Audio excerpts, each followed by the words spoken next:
Good morning, third grade. I hope you didn't have too much trouble on your homework last time about equivalent fractions. Okay, equivalent meaning equal.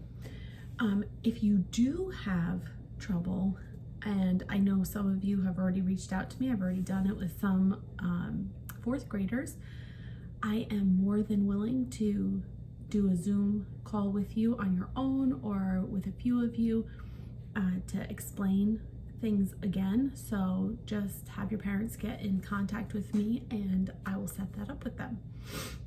The other thing that you can do, I know we've talked about it a lot, but I actually had to do it yesterday with one of my sons.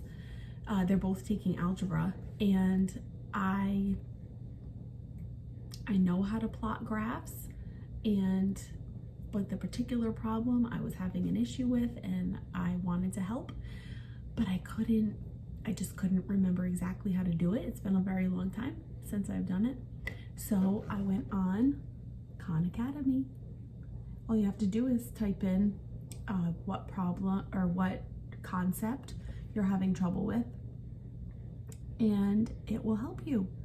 Okay, you can also put third grade in there so that it doesn't give you a high school problem, but it's an amazing resource to help you understand maybe in a clearer way how to do something. I know that this is hard doing this not in person, so I want you to be able to understand as much as you can,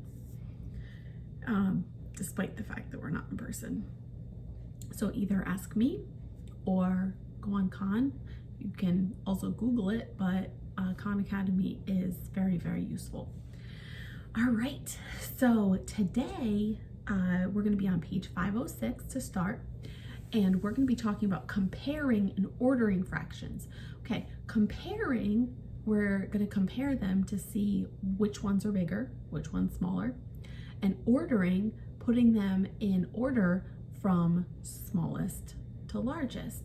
Okay, so the first thing that we're going to talk about is a unit fraction. A unit fraction. What is a unit fraction? There's a lot of these words that may seem confusing, but they mean something very simple. A unit fraction just means that the numerator is 1. Okay, so let's say we have 1/2, 1/3, 1/4.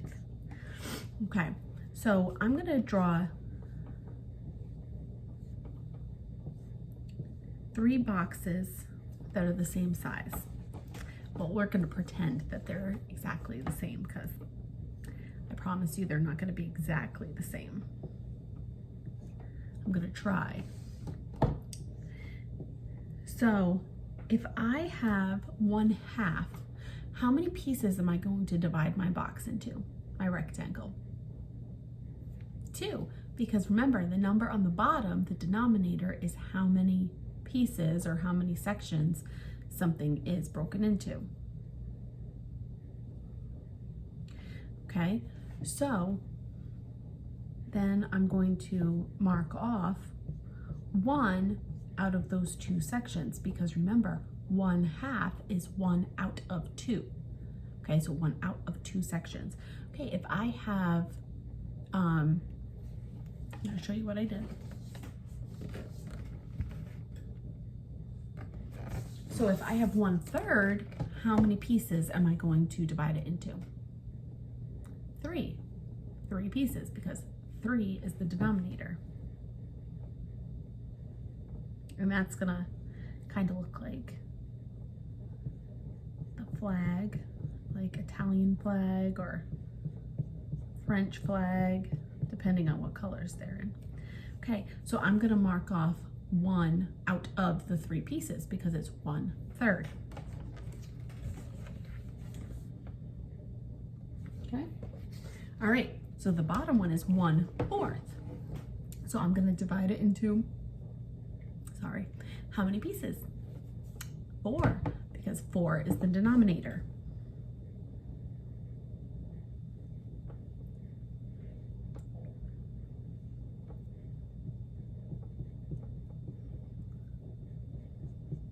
And I'm gonna cross off, excuse me, 1/4 of them.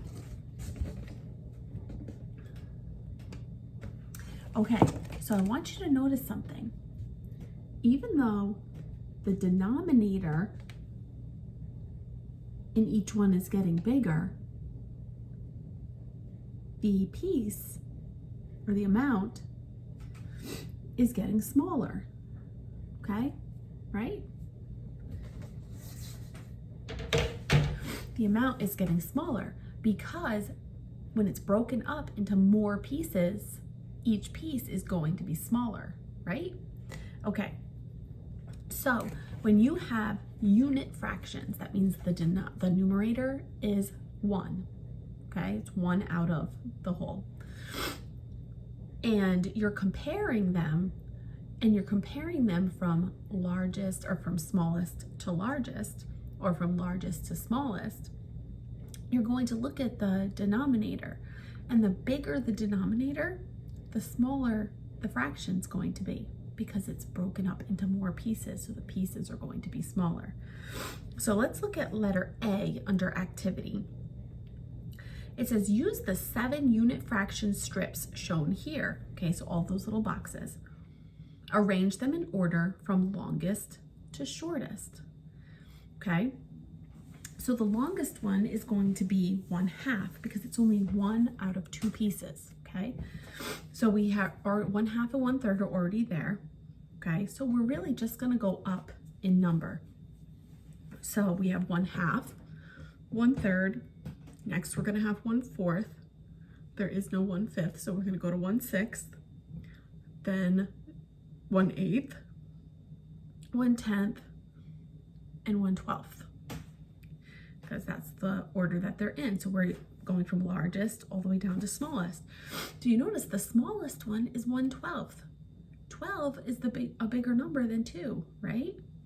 But that means that 12, it's been divided into 12 pieces. So 1 out of 12, one of the little 12 pieces is going to be a lot smaller than 1 out of 2 big pieces.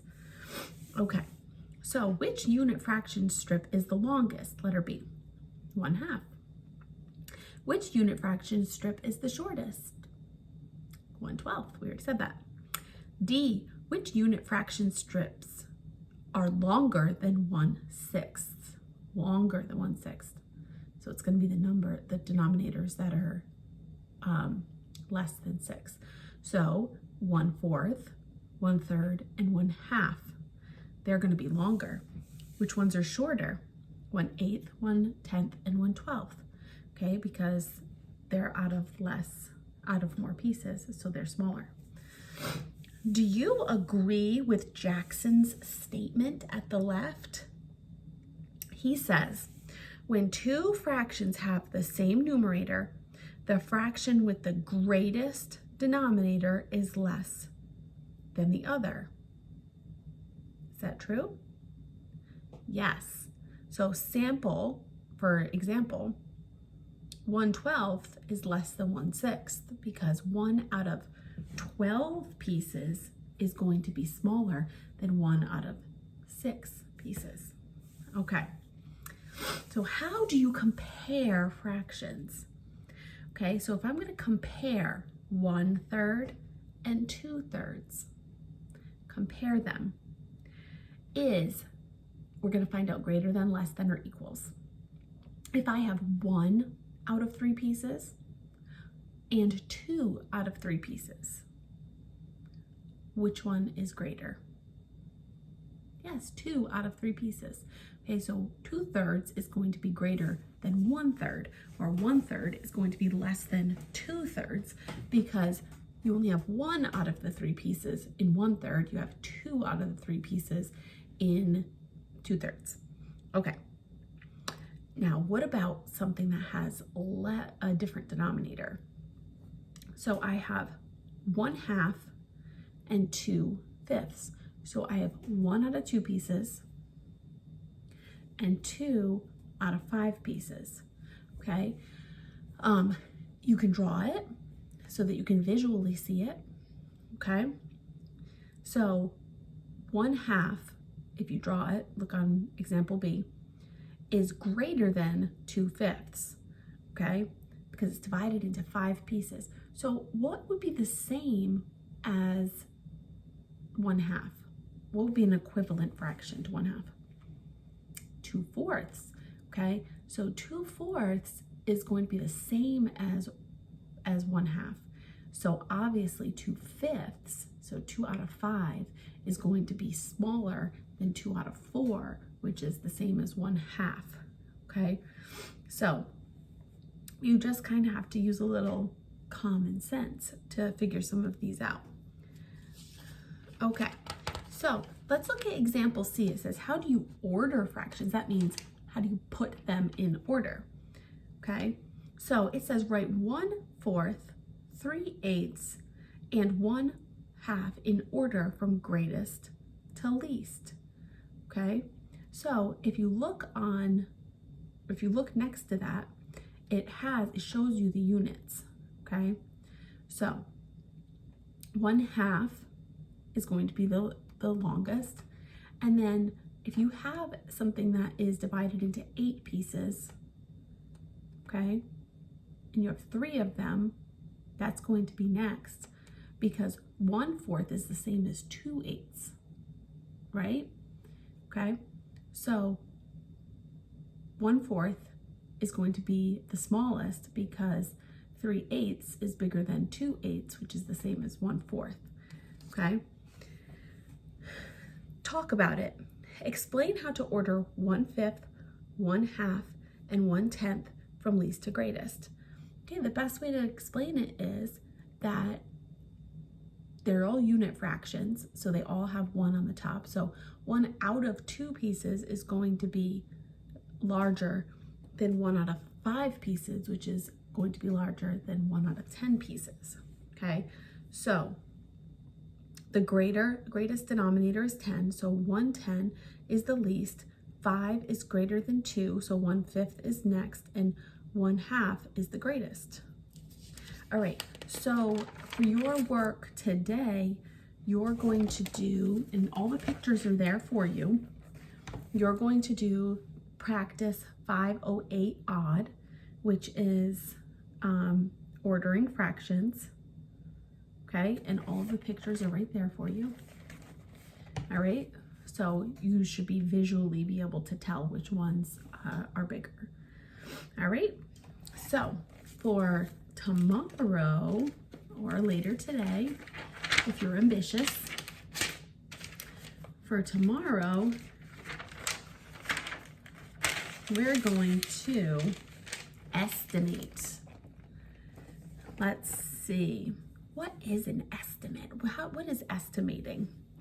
Okay, remember we said that estimating is an educated guess. Okay, it's not just a guess. A guess is just kind of like, oh, I don't know, and you just kind of guess something.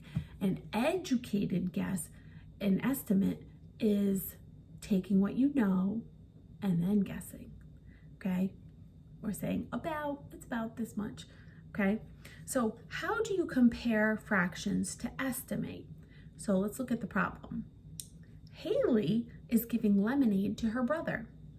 She wants to give him a glass that is about half full. Which glass should she give him? Which glass should she give him? Should she give him A, B, or C? Which one looks like it's about half full to you? Glass A. Glass A is about half full. She should give him glass A. Let's look at example A. Estimate the fraction of the whole pizza that is left.